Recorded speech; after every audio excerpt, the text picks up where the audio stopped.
La carta de Pablo a los Efesios. La historia de cómo Pablo llegó a la ciudad de Éfeso es realmente interesante. Puedes leerla en Hechos capítulo 19. Éfeso era una ciudad enorme, el epicentro de la adoración a la mayoría de los dioses griegos y romanos. En esta ciudad, Pablo tuvo una labor misionera realmente efectiva y muchas personas se convirtieron en seguidores de Jesús. Años más tarde, después de haber sido aprisionado por los romanos, Pablo escribió esta carta. El flujo de pensamiento en la carta se divide en dos mitades muy claras. En la primera mitad, Pablo explora la historia del Evangelio, cómo toda esta historia llega a su clímax en Jesús y en la creación de su comunidad multiétnica de seguidores.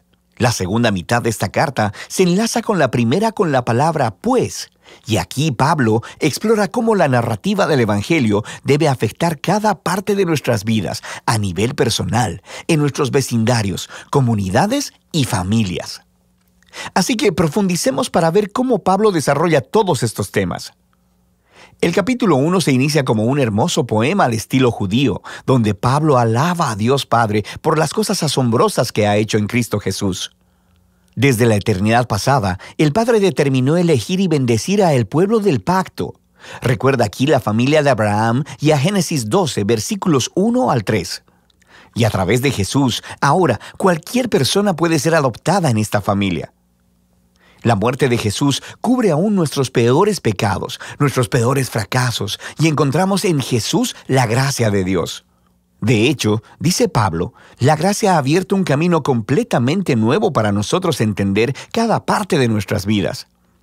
Él dice en el capítulo 1, verso 10, que el propósito de Dios era reunir bajo el dominio de Cristo, título que significa Mesías, todas las cosas, tanto en el cielo como en la tierra. El plan de Dios siempre fue tener una numerosa familia de seres humanos restaurados, unificados en Jesús el Mesías. Este propósito divino se hizo claro, dice Pablo, cuando nosotros fuimos hechos parte de esa familia. Y aquí él se refiere a los judíos étnicos de la familia de Abraham, pero luego Pablo habla de cómo ustedes, refiriéndose aquí a los no judíos, escucharon acerca de Jesús, de la salvación a través de él, y fueron hechos parte de esta familia por la obra del Espíritu Santo. De manera que aquí, él se refiere a los eventos que se cuentan en las historias del libro de los Hechos, acerca de cómo el Espíritu de Dios unió a los judíos y a los no judíos en una sola familia bajo Jesús, tal como Dios le prometió a Abraham hacía mucho tiempo. Nota también cómo en este poema, Pablo comienza hablando acerca de Dios Padre, luego acerca de Jesús, el Hijo, y aquí al final está hablando del Espíritu. Las tres personas de la Trinidad trabajan juntas. Es realmente genial cómo Pablo narra el contenido del Evangelio. Después del poema, Pablo responde con una oración. Él ora para que estos seguidores de Jesús no solo conozcan cosas del Evangelio, sino que experimenten su poder de manera personal, para que sean vitalizados por ese mismo poder que levantó a Jesús de los muertos y que lo colocó como la cabeza exaltada de todo el universo. Ahora, en el capítulo 2, Pablo regresa y desarrolla algunas de las ideas principales del poema en el capítulo 1, especialmente acerca de la gracia de Dios y de esta nueva familia multiétnica de Jesús. Él comienza contando de nuevo la historia de cómo estos cristianos no judíos conocieron a Jesús. Antes de escuchar sobre Jesús, estaban físicamente vivos, pero espiritualmente muertos. Estaban atrapados en una vida sin propósito, de egoísmo y de pecado, y además estaban engañados por las oscuras fuerzas espirituales del mal. Pero asombrosamente, Dios en su gran amor y misericordia los salvó, perdonó todos sus pecados y sus vidas a la vida resucitada de Jesús y trayéndolos así también a la vida. Así que ahora, habiendo sido creados como nuevos seres humanos a través de Jesús, ellos tienen el gozo de descubrir toda la dimensión de su nuevo llamado, propósito y de las obras que Dios ha preparado para ellos.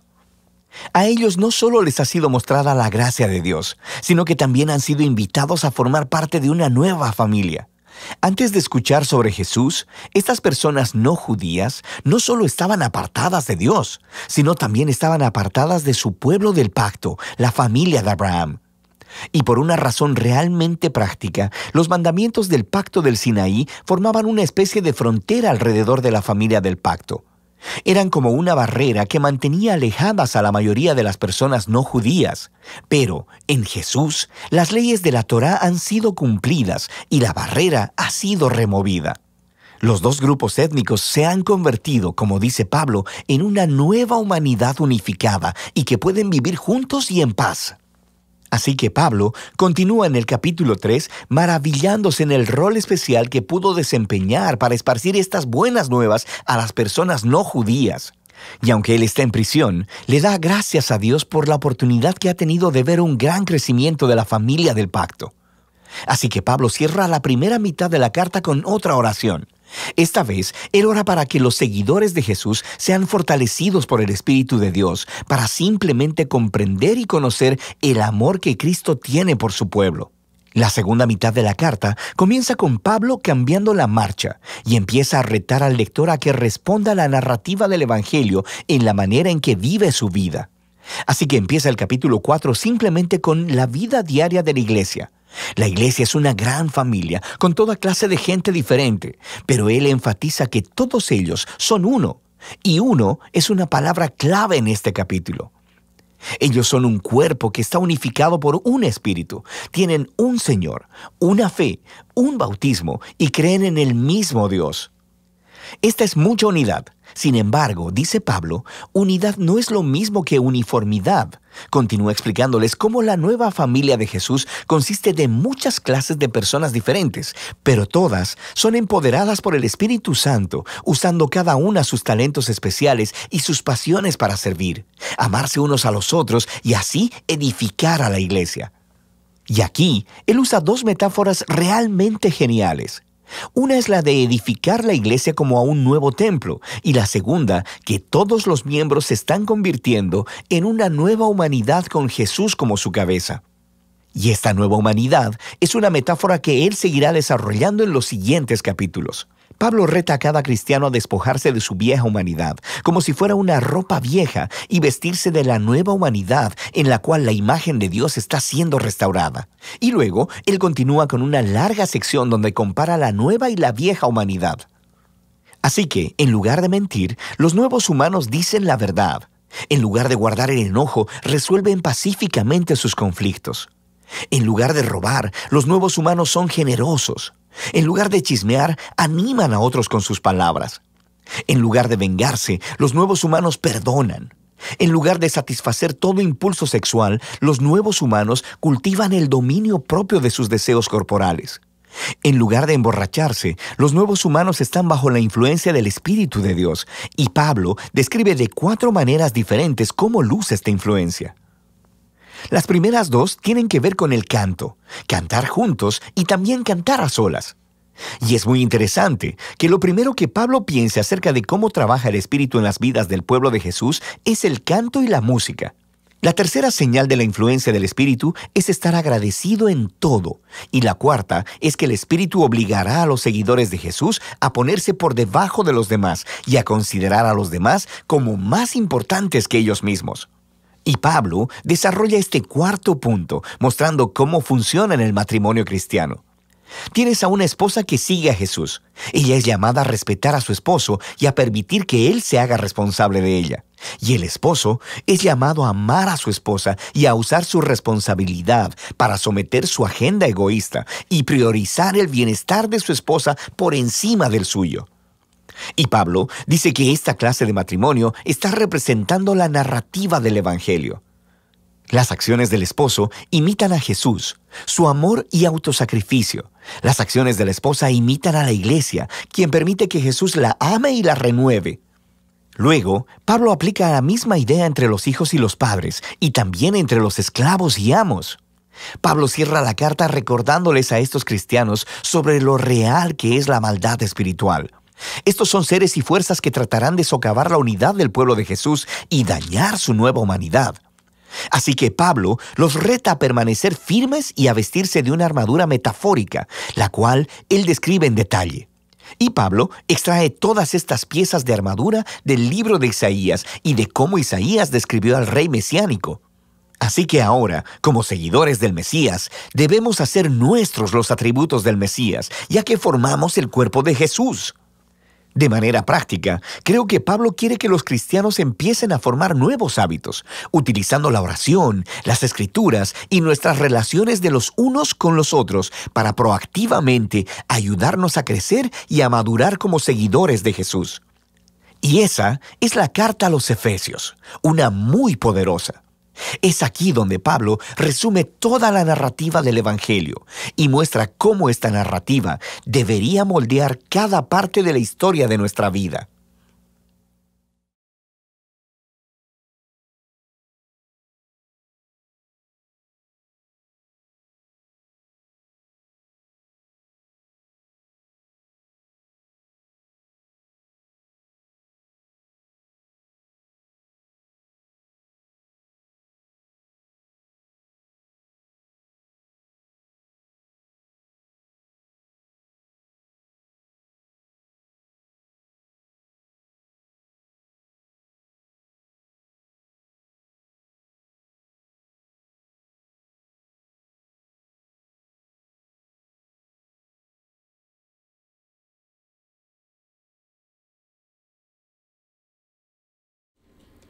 Muy buenas noches, amados, ¿cómo están? Qué gusto saludarles, es para mí un gusto y una bendición poder estar contigo. Gracias por la oportunidad que nos das de estar en tu casa, de llegar hasta la comodidad de tu hogar para compartir la palabra de Dios. Agradezco tu tiempo y tu disposición y estoy seguro que Dios lo recompensará enormemente. Dios te dará gracia, sabiduría, entendimiento y bendición de lo alto, ya que has dispuesto tu corazón a escuchar la palabra de Dios. Hoy, en medio del tiempo que vivimos, hoy en medio de la circunstancia complicada que estamos pasando como humanidad, la gente está distraída en mil y un cosas.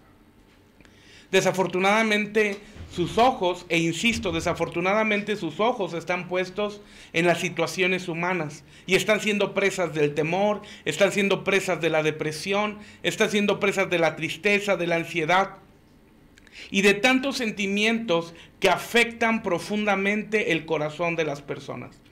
Pero hoy quiero felicitarte porque estás en el lugar correcto, porque estás invirtiendo tu tiempo de la manera correcta, porque estás pasando tiempo con Dios a través de la palabra.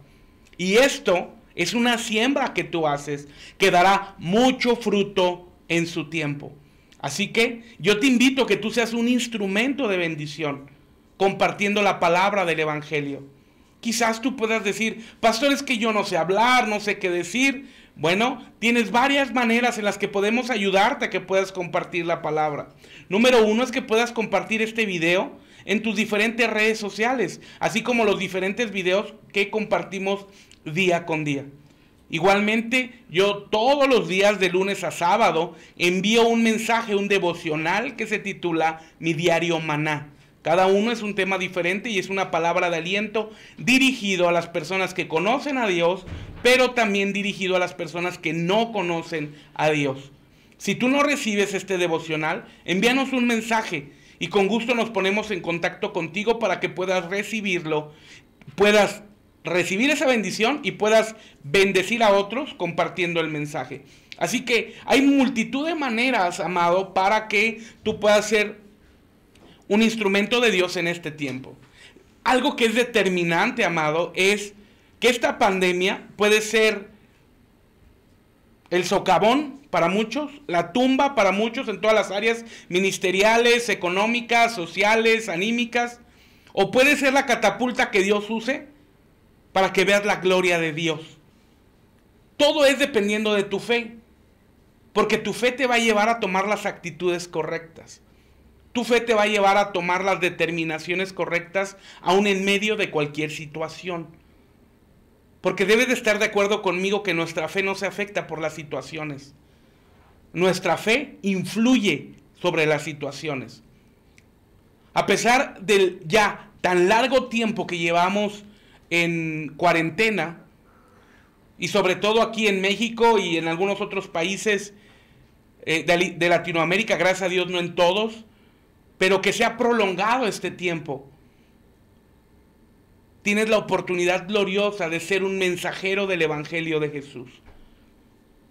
Tu fe es determinante para que esta situación complicada te catapulte y ver la gloria de Dios? Mire, y cuando hablamos de esto, sin lugar a duda, uno de los ejemplos más grandes que la Biblia nos habla es la pelea entre David y Goliat. Yo sé que has escuchado muchas veces predicaciones, enseñanzas, conferencias, alegorías respecto a esta historia, pero no me cansaré de mencionarla debido a la trascendencia que esto llevó a la vida de David. Fue más allá que solamente vencer al gigante. Fue solamente un momento de determinación en la vida de David que lo cambió por completo. ¿Recuerdas la historia? Saúl había dado una recompensa triple al que matara al gigante, aquel paladín filisteo que se levantaba día tras día a traer acusaciones, condenación, menosprecio, menoscabo en contra del pueblo de Israel. Sí, igual que los problemas que estamos viviendo, que traen esta influencia definitivamente sobre nuestra alma, sobre nuestro corazón. Pero David escuchó y dijo: ¿quién es ese filisteo incircunciso que desafía a los escuadrones de Israel? Es decir, ¿quién es ese filisteo que no tiene pacto con Dios? Porque recuerda que la circuncisión en Gilgal, Dios la estableció con Josué como pacto para el pueblo de Israel. Ahora, había una recompensa que la Biblia no menciona si David lo sabía o no, pero estoy seguro que esto no fue el motivante para que David fuera y matara al gigante. Saúl había dado un edicto real y era el siguiente: al que matara al gigante, su familia quedaría exenta de impuestos, le daría la mitad del reino y le daría en casamiento a su hija Mical. 3 ofertas que parecían irresistibles para muchos, pero se volvían imposibles al ver el gigante o el requisito para adquirirlas. Pero David no vio la recompensa, David no vio al gigante, David simple y sencillamente se enfocó en quién era su Dios. Y lo vemos con claridad cuando el gigante empezó a atemorizarlo, así como los gigantes atemorizan con palabras destructivas y con cartas amenazadoras. Y le envió el mensaje claro y directo: David, hoy daré tus carnes a comer a las aves del cielo. Un gigante de más de 3 metros estaba acusando, atemorizando y amenazando al que sería el próximo rey de Israel. Pero David contestó: tú vienes a mí con espada y con lanza, mas yo vengo en el nombre de Jehová de los ejércitos. Nota qué historia. David no se enfocó en el problema. Él pudo haber huido como cualquier otro. Él pudo haber enfrascado temor en su corazón y sentirse derrotado. Pero en cambio de esto, tomó una determinación contundente, como la actitud y determinación que tú y yo debemos de tener en este tiempo. Confiar poderosamente en el Dios del cielo, en nuestro Dios, que va a usarnos, que quiere usarnos para trastornar esta generación.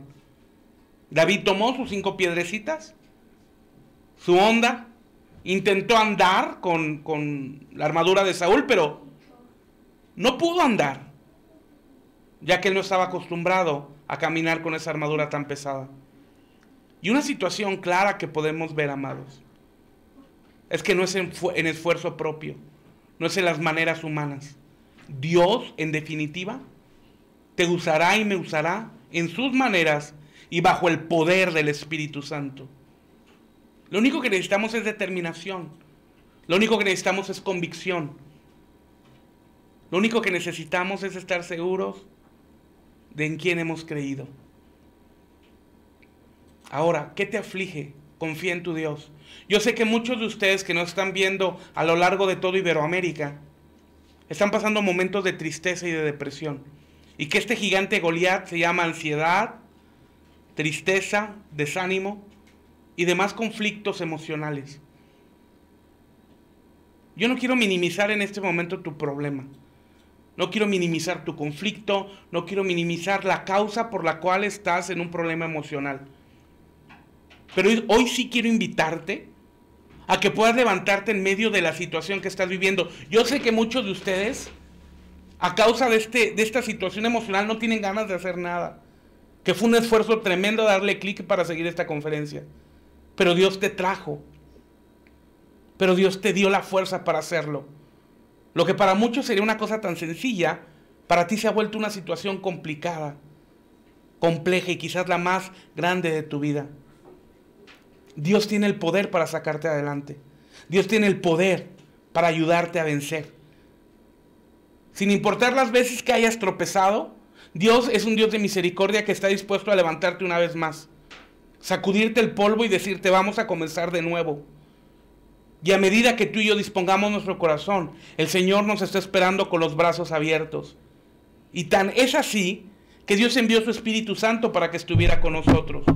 Tan es así que Dios envió su Espíritu Santo para ayudarnos y para guiarnos a lo largo de esta vida. No solamente de dicho, sino de hecho. Jesús sabía todas las complicaciones a las que nos íbamos a enfrentar en esta vida. Lo sabía perfectamente. Tanto es así que Jesús dijo, mi yugo es fácil y ligera mi carga.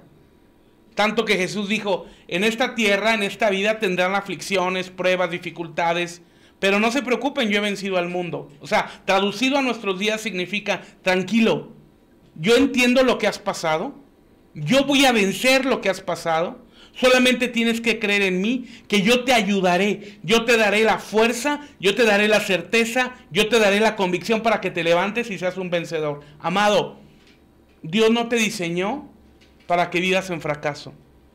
Dios no te diseñó para que vivas en conmiseración. Dios diseñó tu vida para que seas un victorioso y una victoriosa.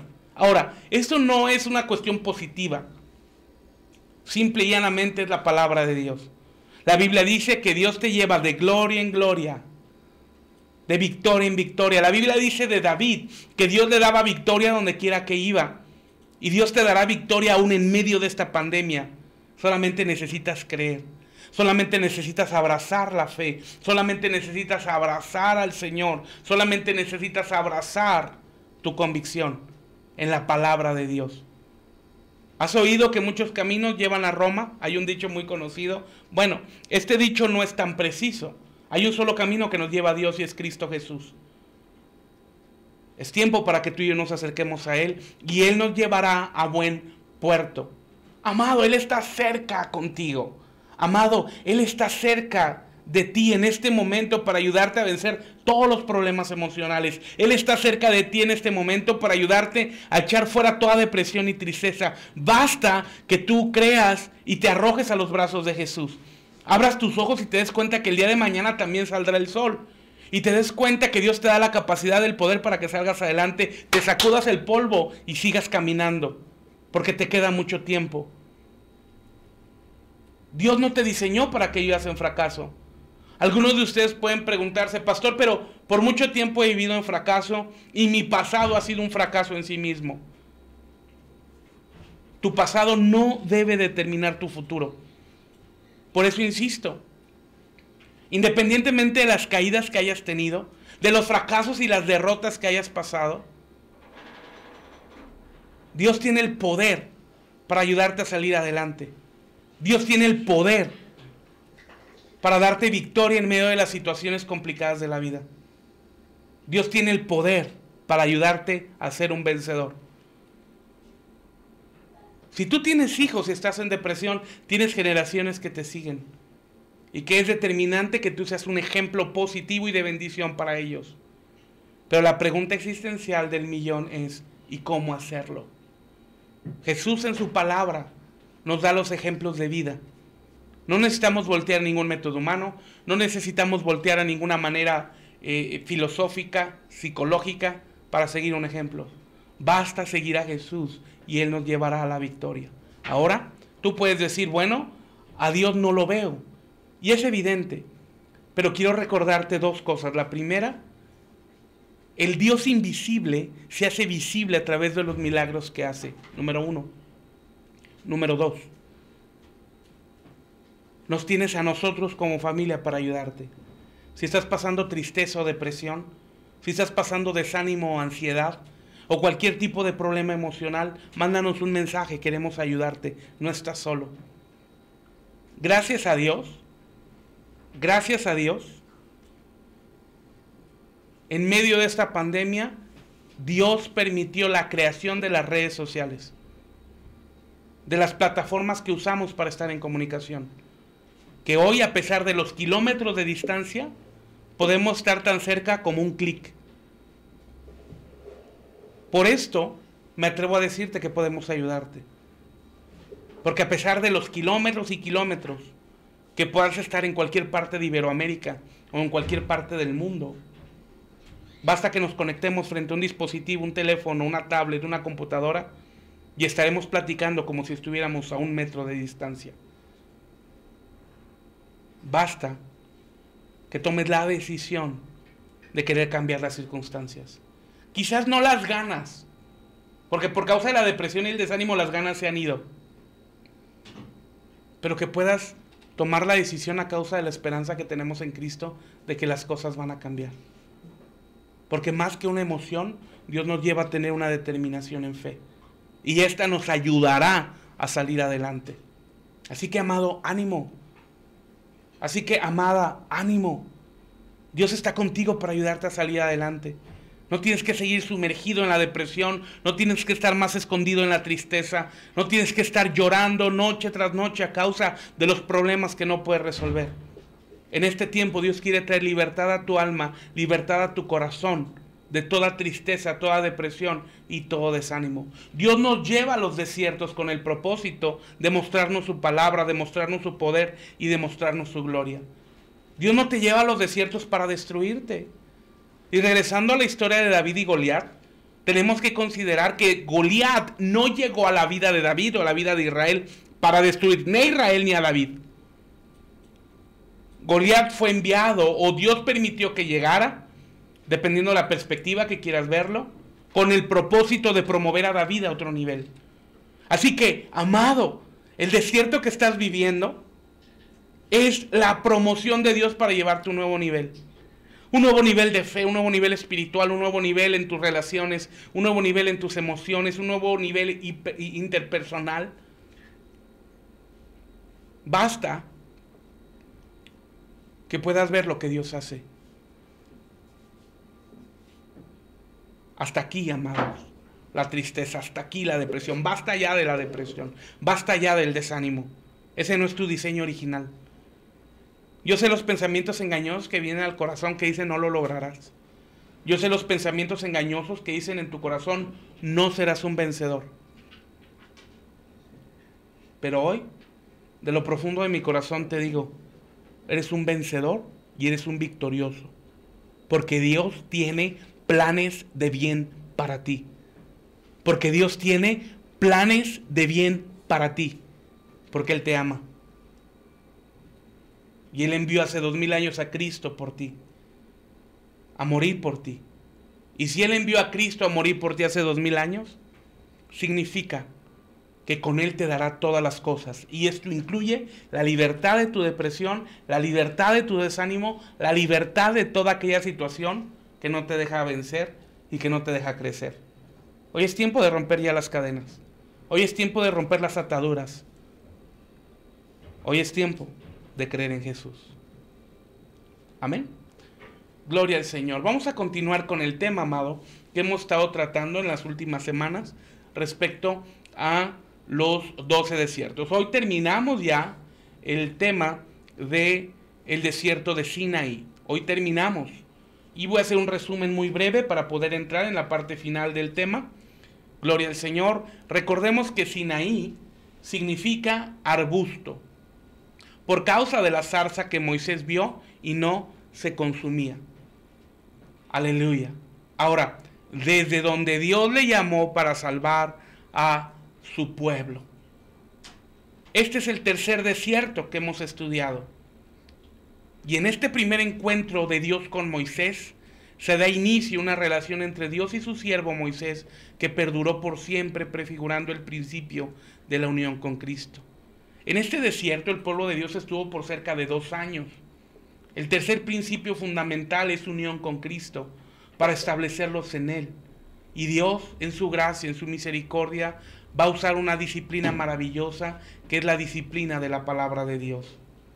Aquí en Sinaí, nota esto, amado, aquí en Sinaí Dios va a hablarles. Y el pueblo debe de estar muy atento a su voz y recibir lo que Dios está obrando en ellos por su palabra. Amados, en medio del desierto Dios quiere hablarte.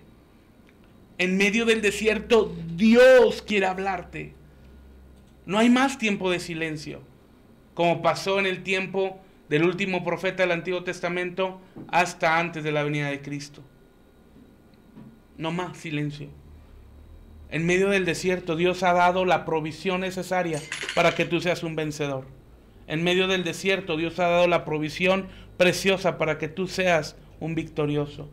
Dios te ha dado la provisión para que conozcas al Dios del cielo.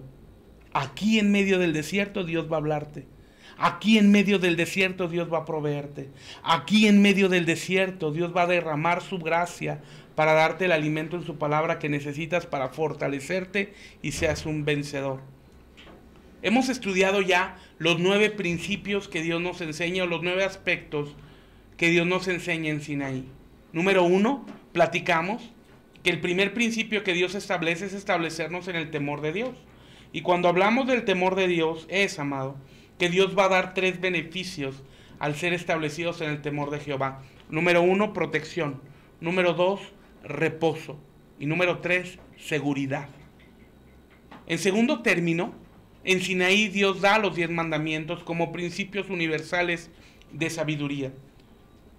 Cuando tú y yo oramos, tú y yo hablamos con Dios. Pero cuando tú y yo leemos la Biblia, estamos recibiendo el consejo de Dios. Y Dios nos está hablando. Número 3, Dios les convocó para celebrar las 3 fiestas anuales, que son las 7 fiestas enlazadas que prefiguran el plan de Dios para su pueblo y la iglesia. En este tercer aspecto, aquí en Sinaí, a través de su palabra, Dios va a decirnos su plan. A través de la Biblia, Dios nos da su plan, es decir, qué es lo que hay que hacer. Mientras que la palabra nos dice con qué, el plan nos dice el qué hacer. Y en cuarto lugar, Dios les mostró sus caminos mediante el diseño del tabernáculo, que es una figura clara de la iglesia. Ahora vemos el cómo. Como hemos dicho en reiteradas ocasiones, Dios va a derramar de su gracia, no solamente diciéndonos qué, con qué, sino también en su gracia va a decirnos el cómo. Porque Dios no deja nada al arbitrio. Amados, Dios no está improvisando. Dios no juega los dados. Dios tiene un plan perfecto para cada uno de nosotros que fue establecido desde antes de la fundación del mundo. Sí, para ti, que nos estás escuchando, que nos estás viendo. Sí, este plan precioso es para ti, amado, y quiero decirte que este plan precede por mucho a tu nacimiento. La Biblia nos enseña que a los que llamó también predestinó. Y la Biblia nos enseña que esto es desde antes de la fundación del mundo. ¿Te das cuenta que el plan de Dios para ti es perfecto? ¿Te das cuenta que el plan de Dios para ti es maravilloso? ¿Te das cuenta que el plan de Dios para ti es único? ¿Que el plan de Dios para ti es eterno? ¿Cómo no Dios te dará con él todas las cosas? Dice la palabra. Aleluya. Número 5. En Sinaí, el Señor también les dio el sacerdocio.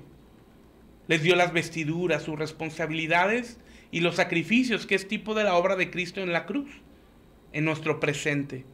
Cuando hablamos de sacerdocio, estamos hablando de los ministerios de Cristo.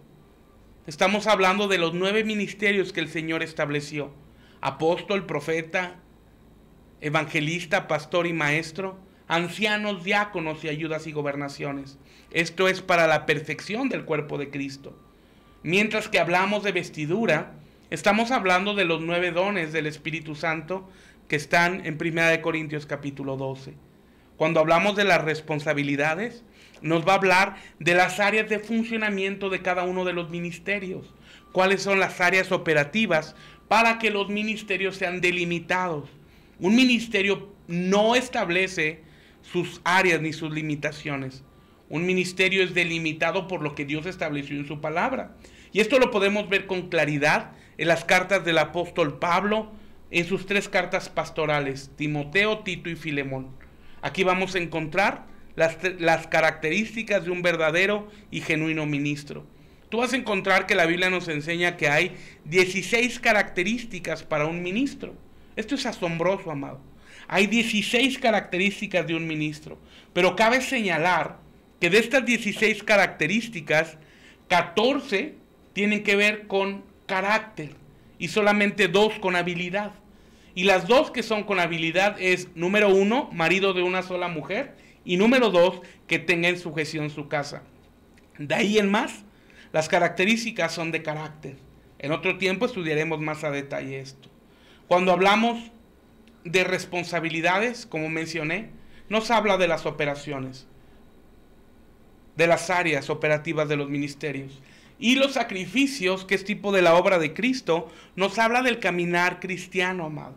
El centro del Evangelio nos dice que es la negación personal. Jesús dijo, el que quiera seguirme, niéguese a sí mismo, tome su cruz y venga en pos de mí. Aleluya. Este es el centro del Evangelio. Número 6. Les va a dar una orden para acampar y para marchar, así como sus banderas. Todo ello prefigurando el orden de Dios para la iglesia. Salió de Egipto un montón de esclavos y en Sinaí se forman los escuadrones del ejército de Dios. Aleluya. Ya que, como hemos mencionado, Dios no te diseñó para ser un fracasado, Dios no te diseñó para estar en tristeza, Dios te diseñó para que a través de sus procesos, de sus tratos personales, de las maneras que Dios trata contigo, conmigo, nos convertamos en el ejército, en el escuadrón del ejército del Dios vivo. Número 7. Van a celebrar la Pascua para no olvidar su origen y la fuente de toda su bendición. Tú y yo tenemos que recordar que la fuente de bendición de la iglesia es el Calvario. Es la motivación correcta. Cuando tú y yo encontramos un desaliento, un desánimo, basta, amado, que volteemos al Calvario. Que podamos ir al Evangelio y recordemos lo que Cristo hizo por nosotros. Te invito a que leas Isaías 52, 53 y 54 y puedas ver los 7 sufrimientos de Cristo, para que te des cuenta o recuerdes lo que Cristo padeció por ti. Esto es la motivación correcta. No necesitamos enseñanzas filosóficas, no necesitamos enseñanzas motivacionales. Necesitamos voltear al Calvario y esto será el impulso que tú y yo necesitamos. Número 8. Les va a dar las trompetas de plata para dar las señales al campamento de los movimientos civiles y militares. La plata es figura de redención. 2 trompetas prefiguran la confesión o el decir lo mismo lo que Dios dice. Aleluya. Cuando hablamos de esto, estudiamos un poco, a grosso modo, lo que Dios nos habla en la historia de Gedeón. Gloria al Señor. Vemos de una manera especial, vemos de una manera gloriosa cómo Dios en su misericordia, cómo Dios en su amor, cómo Dios da las armas y las herramientas para que tú y yo seamos vencedores. Ahora, número 9. En Sinaí, Dios se compromete con Moisés de ir con ellos. Gloria al Señor. Este es un tema que estudiamos el día de ayer. Y esto nos confirmará el principio de la unión con Cristo que ahora tenemos como su iglesia. El tesoro de Dios es el Espíritu Santo. Y es importante que tú y yo tengamos una relación y una amistad genuina con el Espíritu Santo. Que tú y yo podamos tener una convicción de que Dios va con nosotros en cada momento. Dios nunca te dejará y Dios nunca jamás te abandonará. Porque Él te ama. Y Dios es fiel a su promesa y a su palabra. Él dijo que estaría contigo y conmigo todos los días hasta el fin del mundo. Y Dios no es hombre para que mienta, ni es hijo de hombre para que se arrepienta. Ahora, como parte final de este estudio respecto a Sinaí, podemos ver que el profeta Elías también tuvo un Sinaí, es decir, un encuentro personal con Dios que le ministró reposo. Acompáñame a la Biblia, por favor, a Primera de Reyes, capítulo 19, versículo 1 al 8. Primera de Reyes, capítulo 19, versículo 1 al 8. Gloria al Señor. Primera de Reyes 19, 1 al 8. Dice: y Acab dio nueva a Jezabel de todo lo que Elías había hecho de cómo había muerto a cuchillo a todos los profetas. Entonces envió Jezabel a Elías un mensajero diciendo: así me hagan los dioses y así me añadan, si mañana a estas horas yo no haya puesto tu persona como la de uno de ellos. Viendo pues el peligro, levantóse y fuese por salvar su vida, y vino a Berseba, que es en Judá, y dejó allí su criado, y él se fue por el desierto un día de camino, y vino y sentóse debajo de un enebro, y deseando morirse dijo: basta ya, oh Jehová, quita mi alma, que no soy yo mejor que mis padres. Y echándose bajo del enebro, quedóse dormido, y aquí luego un ángel que le tocó y le dijo: levántate y come. Entonces él miró, y aquí a su cabecera una torta cocida sobre las ascuas, y un vaso de agua, y comió y bebió, y volvióse a dormir. Y volviendo el ángel de Jehová la segunda vez, tocóle diciendo: levántate, come, porque gran camino te resta. Aleluya. Levantóse pues y comió y bebió, y caminó con la fortaleza de aquella comida 40 días y 40 noches hasta el monte de Dios en Horeb. Ahora vamos a leer del versículo 9 al versículo 13, por favor. Y allí se metió en una cueva donde tuvo toda la noche, y fue a él palabra de Jehová, el cual le dijo: ¿qué haces aquí, Elías? Y él respondió: sentido he un viento, celo por Jehová, Dios de los ejércitos, porque los hijos de Israel han dejado tu alianza, han derribado tus altares y han muerto a cuchillo tus profetas. Yo solo he quedado y me buscan para quitarme la vida. Y él le dijo: sal fuera y ponte en el monte delante de Jehová. He aquí que Jehová que pasaba, y un grande y poderoso viento que rompía los montes y quebraba las peñas delante de Jehová. Mas Jehová no estaba en el viento, y tras el viento un terremoto, mas Jehová no estaba en el terremoto. Y tras el terremoto un fuego, mas Jehová no estaba en el fuego, y tras el fuego un silbo apacible y delicado. Y cuando oyó Elías, cubrió su rostro con su manto, y salió, y paróse a la puerta de la cueva, y aquí llegó una voz a él diciendo: ¿qué haces aquí, Elías? Gloria al Señor. Podemos ver con claridad, amados, que Elías estaba pasando por una situación emocional muy difícil, que Elías estaba siendo deprimido a causa de las amenazas de esa mujer perversa llamada Jezabel. Podemos ver con claridad que la Biblia nos enseña que Elías deseaba morirse, pero vemos algo también: Dios lo alimentó para que fuera al Sinaí. Elías caminó 40 días sin parar. El 40 en la Biblia, el número 40 es un número de prueba.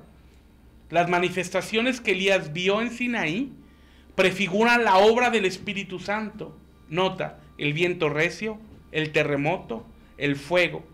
Pero fue en un silbo apacible y delicado que Dios le ministró reposo a su alma, porque Dios estaba con él. En Sinaí, en este desierto, amado, Dios va a revelarse a la vida de Elías. Y de la misma manera como Dios se reveló a la vida de Elías, en este desierto Dios quiere revelarse a tu vida para que tú le conozcas tal cual es. Nota, él fue afectado por las amenazas de Jezabel. Él fue amenazado por la esposa del rey Acab. Recordemos que Acab era perverso, malo y débil, mientras que Jezabel era perversa, mala y fuerte, y se atrevió a levantarse contra el profeta de Jehová. Mientras Acab estaba atemorizado, Acab estaba sorprendido de ver cómo había caído fuego del cielo y Elías había matado a los profetas de Baal y Acera. Jezabel perversa se levantó en ira contra el hombre de Dios y profirió una amenaza. Y Elías increíblemente huye a causa de las amenazas de esta mujer perversa. Pero Dios, en medio de esa necesidad emocional que tenía Elías, Dios intervino. Y si tú notas, dice la Biblia que Elías se quedó dormido. Y llegó el ángel de Jehová, lo despertó y le dijo: come y bebe, que es la palabra y el Espíritu Santo. Y Elías volvió a dormir, que es tipo del reposo de Dios. Y cuando fue el momento exacto, Elías fue despertado por el ángel de Jehová, que es Cristo. Y le dijo: Elías, levántate, porque largo camino te levanta. Estas palabras, este alimento, esta agua, quebrantó por completo la depresión en Elías. Porque ahora, si notas, dejó de enfocarse en la amenaza que Jezabel tenía contra él, sino ahora habla de la situación general de la nación de Israel. Ahora, amado, ¿qué es lo que Dios te va a ayudar en medio del desierto de Sinaí? Dios va a dar su palabra para sustentarte, y Dios ha provisto su Espíritu Santo para que vuelvas a recibir vida. La depresión y el desánimo traen muerte, pero el Espíritu de Dios trae vida. El libro de Ezequiel nos habla del valle de los huesos secos, que no es otra cosa más que una situación de depresión. El versículo 15 de Ezequiel, donde nos habla del valle de los huesos secos, dice: y dijeron los huesos, nos secamos, pereció nuestra esperanza y nos sentimos del todo destruidos. Bueno, realmente dice, nos secamos en gran manera. Pereció la esperanza y se sienten destruidos. Ese es el sentimiento de la depresión. Y seca los huesos. El propio David lo dijo: mientras callé, mis huesos se secaron. Entonces, amado, en este tiempo, Dios te está llevando a que aprendas a confiar en Él, a depender de Él, a confiar en su palabra, a abrazar su palabra. Mientras estés tirado en la depresión, no vas a salir. Necesitas tomar valor, determinación. No ganas, escúchame, no ganas de hacerlo. Determinación por hacerlo. Y a medida que tú comienzas a leer la palabra y empieces a orar y empieces a buscar al Espíritu Santo, la cadena de la depresión y la cadena de la inseguridad, de la ansiedad, de los problemas emocionales se va a quebrar. Y llegará un momento donde Cristo vendrá y te tocará y serás completamente libre. Y escucharás la misma palabra que escuchó el profeta Elías: levántate, porque grande camino te espera. Cuando una persona está deprimida, piensa que no hay un mañana. ¿Estarás de acuerdo conmigo? Cuando una persona está pasando por desánimo, no quiere despertar, no quiere levantarse, no quiere trabajar, no quiere hacer absolutamente nada a causa de su situación emocional. Esta situación pasó a Elías. Pero Dios, en su gracia, Cristo le cambió la perspectiva. Levantó los ojos de Elías y le dijo: grande camino te espera. ¿Esto te recuerda a algo? ¿Recuerdas al profeta de Patmos, a Juan, el discípulo amado? Quizás tenía un poco más de 100 años cuando esto sucedió. Él sentía que ya estaba por morir. Porque de todos los discípulos del Señor, de los apóstoles del Cordero, Juan fue el único que no murió de manera trágica. Y esto fue porque no lo pudieron matar. Y lo que hicieron fue exiliarlo en Patmos para que no fuera una amenaza para el Imperio Romano. Y número 2, literalmente diciendo: muérete cuando quieras, sin saber que conforme al plan de Dios, el Señor le revelaría el libro de Apocalipsis. Pero si tú notas, el ángel le dice a Juan: levántate, porque aún te queda mucho camino. En otras palabras, pues, parafraseando, porque la Biblia dice que le dijo: levántate, porque aún profetizarás sobre muchos reinos, sobre muchas naciones y sobre muchas lenguas. Es decir, largo camino te espera. Así que, amado, si tú estás pasando por un momento de adversidad y piensas que no hay un mañana, yo quiero decirte lo profundo de mi corazón, y sé que es un mensaje del corazón de Dios para ti. Largo camino te espera. Así que ánimo. No todo está perdido. Y lo que se haya perdido, Dios te lo restaurará si tú te atreves a creerle con todo tu corazón. Amén. Vamos a orar, amado. Señor, te damos gracias. Gracias, Señor, porque nos permites terminar este desierto de Sinaí. Padre, el día de mañana estaremos comenzando el desierto de Parán con tu ayuda. Te pedimos, Señor, que sea tu Espíritu Santo trayendo entendimiento a cada uno de nuestros hermanos que nos están siguiendo.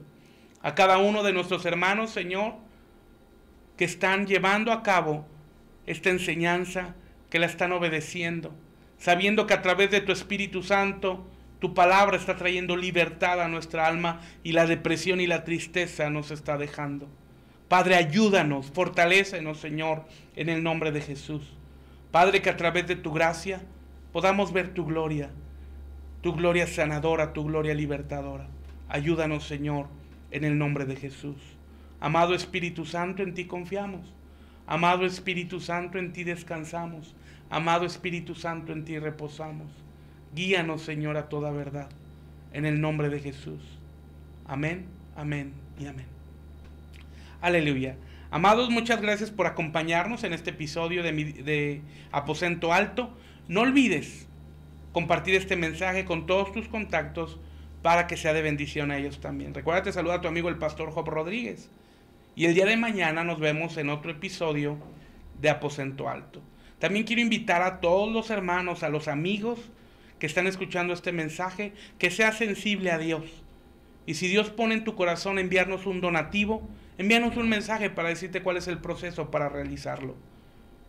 Dios te lo multiplicará al 100 por 1 y nosotros te lo agradeceremos y serás un instrumento de Dios para que podamos llevar la palabra a mucha más gente y a muchas más naciones. Te bendigo en el nombre de Cristo, creyendo que Dios pone en ti el querer como el hacer, para que seas amigo de este ministerio y nos ayudes a promover la palabra verdadera de Jesús. Te mando un abrazo a la distancia. Nos vemos mañana. Bendiciones.